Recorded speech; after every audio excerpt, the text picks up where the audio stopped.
Ezra என்கிறதான வேதபாரகனை குறித்து நெகேமியா 8ஆம் அதிகாரத்தில் வாசிக்கிறோம்.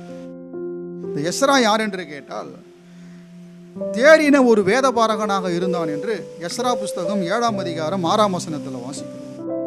எஸ்ரா இஸ்ரவேலின் தேவனாகிய கர்த்தர் அருளின மோசேயின் நியாயப்பிரமாணத்தில் தேறின வேதபாரகனாக இருந்தான். வேதபாரகன் என்றால் என்ன? வேதத்தை கரைத்து குடித்தவர்கள் அப்படின்னு சொல்கிறோம்ல. இதில் தெரியாது ஒன்றுமே இருக்காது. எல்லாம் என்ன செய்யும் அவர்களுக்கு? அது எல்லாம் படித்து முடிச்சிருப்பாங்க. பல ஆண்டுகள் செலவழித்து, பணங்களை செலவழித்து, நேரங்களை செலவழித்து, தங்கள் பலனை செலவழித்து, ஞானத்தை செலவழித்து, கவனத்தை செலவழித்து அந்த நிலைக்கு அவர்கள் வந்திருக்கிறார்கள்.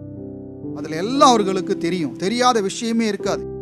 இந்த எஸ்ரா எப்படி இருந்தால், மோசேயின் நியாயப்பிரமாணத்திலே PhD தேறின ஒரு வேதபாரகனாக இருக்கின்றான். கர்த்தருடைய கரம் அவன் மேல் இருந்தது. ஏற்பாட்டு காலத்திலே, இயேசு கிறிஸ்து வாழ்ந்த காலங்களிலே வேதபாரகர்கள் வாழ்ந்து கொண்டிருந்தார்கள். ஆனால் இவனை போல வேதபாரகர்கள் இல்லை. வேதபாரகர்கள் தான், விஷயம் தெரிஞ்சவங்க. ஆனால் அவர்கள் யாரை போல் இல்லை? எஸ்ராவை போல் அவர்கள் இல்லை. அவர்கள் மாயக்காரராக இருந்தார்கள் என்று இயேசு சொன்னார். மாயக்காரராகிய வேதபாரகர் என்று சொன்னார் இயேசு கிறிஸ்து. எல்லா விஷயம் தெரிகிறது. ஆனால் அதற்கும் வாழ்க்கைக்கு என்ன இல்லை? சம்பந்தம் இல்லை. நல்ல தேவனை பற்றி நிறைய தெரியும். இவர்கள் நல்லவர்களாக இல்லை. போதனை கொடுக்கறதுக்கு விட்டா என்ன பண்ணுவாங்க? மணிக்கணக்காக பிரசங்கம் பண்ணுவாங்க, விடிய விடிய பேசுவாங்க. பைபிளை திறந்தா தெரியாத சப்ஜெக்டே அவர்களுக்கு இருக்காது.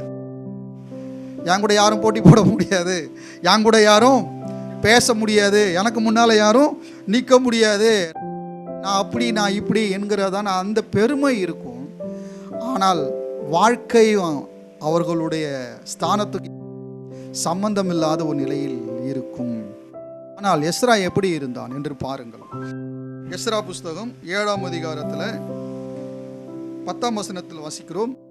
கர்த்தருடைய வேதத்தை ஆராயவும் அதன்படி செய்யவும், இஸ்ரவேலிலே கட்டளைகளையும் நீதி நியாயங்களையும் உபதேசிக்கவும் எஸ்ரா தன் இருதயத்தை பக்குவப்படுத்தி இருந்தான். இருதயத்தை பக்குவப்படுத்தி இருக்கிறான். எதற்கு? பிரசங்கம் பண்ணுறது கிடையாது.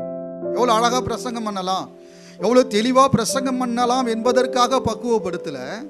வாசிக்கிறோம், வேதத்தை முதலில் ஆராய்கிறான். ஏன் ஆராய்கிறான்? அதன்படி செய்ய ஆராய்கிறான்.